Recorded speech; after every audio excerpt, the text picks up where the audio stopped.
Hi there, I'm Jen, this is Remembered Reads, and this is going to be a wrap-up of my past couple of weeks in reading. The first thing that I picked up was Sándor Márai's Embers, which I ended up with because a friend of mine and I were doing a favorite book exchange. I lent her Tracy Lindbergh's Birdie, which was my favorite novel of last year, and she lent me this one. This is a novel that was written in Hungarian in the early 1940s, and it was just translated into English in 2010. The first quarter of this book is a look at the household of a rich captain who is in his 70s and still lives with his former nanny, who is 99. That I thought was fascinating because it was a real look at a vanished time and place. So that was really interesting. But then the final 3/4 of this is essentially a monologue. The main character is having a visit from a friend of his from his youth, who is also a man in his mid-70s, and they had a falling out over a woman 40 years before. They haven't seen each other since, and so he's going to have it out with this other character. They don't actually have a dialogue. The other character barely gets any words in edgewise, so it is really this lengthy monologue about emotion and speculation. The main character had the diaries of this woman and didn't actually read them, so it's him speculating about what might have happened, and then that's it, end of story. So I was a little baffled by this. Not so much because I think it's a strange format, because I definitely think there are books about men monologuing about their love lives. That's not an uncommon thing, but it surprised me that my friend was interested in this. And I went and asked her afterwards, like, what is the appeal of this for you? Because it does what it's doing fairly well, and as I said, it's an interesting look into that particular time and place, but nothing in particular stood out to me as exceptional. And as it turned out, what she enjoyed about this was the incredibly depressing notion that these men could have this falling out over this woman who never has a voice within the story. There's even a point where you think that you might hear something from her, and that's taken away without spoiling anything, although this isn't plot-driven, so I don't think you can spoil anything. What she was attracted to was just the mood of the piece, and how incredibly depressing the message is about humanity, if you wanted to read it that way. So I thought that was interesting. I almost wish I had known that that was the appeal reading it, because as I was reading it, I was thinking about, like, what does she see in this? What is the appeal? What's going on? So I think that makes it almost difficult for me to talk about this as a book on its own, because I spent so much time trying to figure out the relationship that my friend had with the story slash narrative slash style, etc. I don't know that I would particularly recommend this book to most people unless you like that kind of monologue and you're interested in a portrait of that particular slice of Central European history, perhaps. So after that, I thought I'd pick up something that was a little more my thing, and I read Volume 3 of the new Hellblazer. This is the Rebirth version, and this is Volume 3, which is called The Inspiration Game. This contains 2 story arcs by 2 different authors. The first one is by Tim Seeley, and the second is by Richard Kadrey. The first story I actually quite liked. It felt a little strange. Bits of it were even a little uncomfortable, which I think was the appeal of the old Hellblazer. And while I always say that I'm trying to judge these newer ones and not compare them to the Vertigo series, it's hard not to do that, and I felt like the first story really harkened back to that. There are a lot of weird happenings and weird solutions to the happenings. The second story, which also has a different artist, is much more of a run-of-the-mill, I wouldn't say quite back to the superhero style of, say, the Ray Fawkes run on the New 52 version, but closer to that than I think Seeley's story arc was, and that I think some of the others had been building up towards. Now, I had been very disappointed with Volume 2, which was another author as well. So I did think this as a whole was a big improvement, and I definitely think that if you are a Hellblazer fan, this is worth taking a look at if you had given up after Volume 2. I do think this is a return to form, more or less. Yeah, I was reasonably pleased with this, and I'm more interested in continuing with this than I was at the end of Volume 2. Next up, I picked up another collection of serial comics, and that is Oishinbo a la carte, which is a manga series about some food writers and their adventures in cuisine, critique, and creativity, basically. This is a series that has been ongoing basically forever, so there are a variety of collections of this that you can pick up. This particular series is grouped not chronologically, but thematically. So this issue is fish, sushi, and sashimi, which is great in terms of making you feel hungry. I definitely went out for sushi after I finished this. It is a little bit confusing in terms of narrative because it jumps around in time. So you have, for example, the main character is not dating anyone at one point, and then later he has this fiancé, and then later they're married, and it's, because these aren't chronological, it just seems a little bit random. There is one point where a character has an injury and it just appears suddenly and then disappears because, again, this isn't a chronological collection. Still, I thought this was charming, and if you like reading about food, this will definitely make you hungry.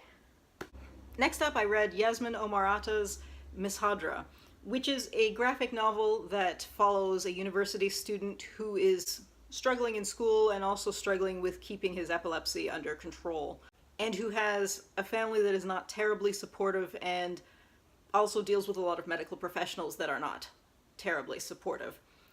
The style is very interesting. The school moments are very cartoony and brightly colored, and then when he experiences seizures, the colors become stripped down and are these stark red and black, which I thought was a really interesting choice.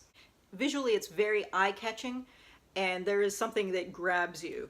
Story-wise, it is a little bit repetitive, and I didn't think the structure worked 100%. It's hard to read this and not compare it with David B's Epileptic, which is a different type of story, but because it's dealing with similar portrayals, I kept trying to compare the two. And I don't know that that is 100% fair, because that is a story that is coming from a different comics tradition, as well as approaching epilepsy from a different perspective.